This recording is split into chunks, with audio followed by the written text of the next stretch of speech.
Welcome. How to select new और old tax regime.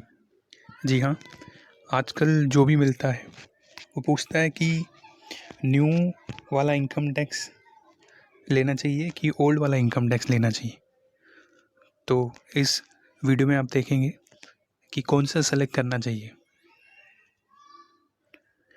ये सिर्फ सैलरीड इंडिविजुअल्स के लिए लिखा है हमने।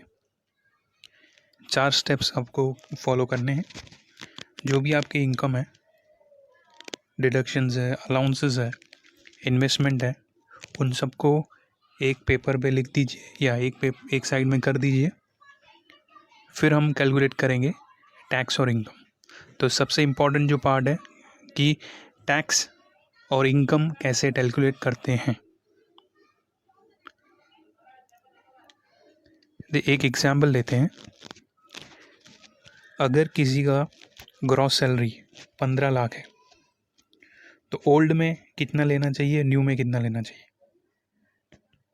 तो ओल्ड में अगर आप देखेंगे कि किसी सैलरी में एग्जेम्पशंस होते हैं, जैसे आपका HRA हो गया, कन्वेंस हो गया, लीव ट्रैवल अलाउंसेस और अन्य अलाउंसेस होते हैं जो एग्जेम्प्ट होंगे। तो ओल्ड रिजिम में आपको उनका डिडक्शन मिलता है, न्यू में नहीं मिलेगा।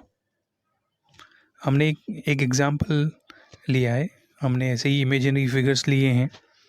ये अमाउंट्स टैक्स में डिफरेंस ला सकते हैं, तो इट डिपेंड करता है एक्चुअली में आपके कितने हैं।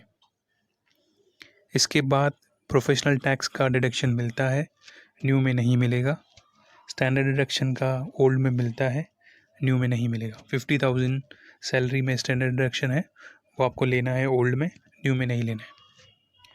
नेट सैलरी यहाँ पे हुआ 11,97,500 और वहाँ पे हो रहा है 15 लाख।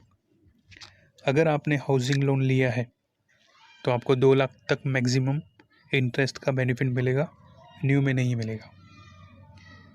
सेविंग बैंक इंटरेस्ट आपका अदर सोर्सेस में इनकम आता है, तो ये तो दोनों में लेना ही है। तो आपका ग्रॉस टोटल इनकम हो गया 10,07,500 और वहाँ पे हो गया 15,10,000। इसके बाद जो मेजरली जहाँ पे प्रॉब्लम होता है वो है डिडक्शंस।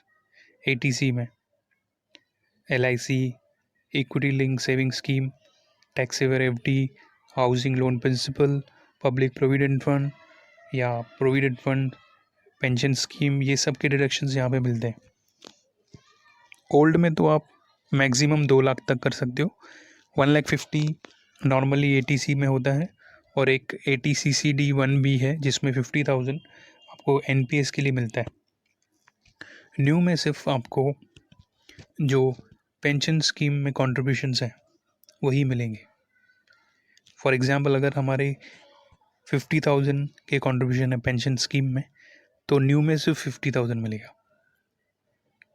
इसके बाद मेडिक्लेम में आपको यहाँ पे ओल्ड में मिलेगा, न्यू में नहीं मिलेगा। अगर आपने एजुकेशन लोन लिया है तो उसका डिडक्शन ओल्ड में मिलेगा, न्यू में नहीं मिलेगा। अगर सेविंग बैंक इंटरेस्ट आपको मिलता है इनकम, तो मैक्सिमम 10,000 आप क्लेम कर सकते हो। आपका एज अगर 60 से कम है तो न्यू में आपको नहीं मिलेगा। तो ये सब डिडक्शंस के बाद आपका ओल्ड में इनकम टैक्सेबल आ रहा है 7,27,500 और इसका आ रहा है 14,60,000। तो अगर रफली टैक्स कैलकुलेट करेंगे तो इस पे आ रहा है 60,320 और न्यू में आ रहा है 1,84,600। तो आपका ये क्वेश्चन होगा कि ये टैक्स कैसे आता है। ये एक स्लैब है जो बजट में आता है। ओल्ड में ये स्लैब देखो 2.5 लाख तक कोई टैक्स नहीं है। 2.5 से 5% है। 5 to 7.5 20% और वहाँ पे 10, यहाँ पे 20-15, 30-20, 30-25, 30-30। तो ये है आपका टैक्स स्लैब और मैंने इस टैक्स कैलकुलेट करके रखा है यहाँ पे एक्सक्लूडिंग सेस। दोस्तों ये डिपेंड करता है कि आपके यहाँ पे डिडक्शंस और एग्जेम्पशंस कितने हैं।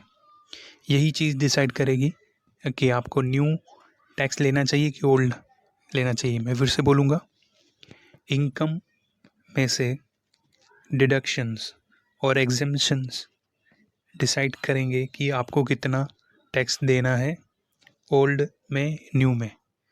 और जितना ज़्यादा आपके डिडक्शंस और एग्जेम्पशंस होंगे उतना आपके लिए ओल्ड स्कीम अच्छा है।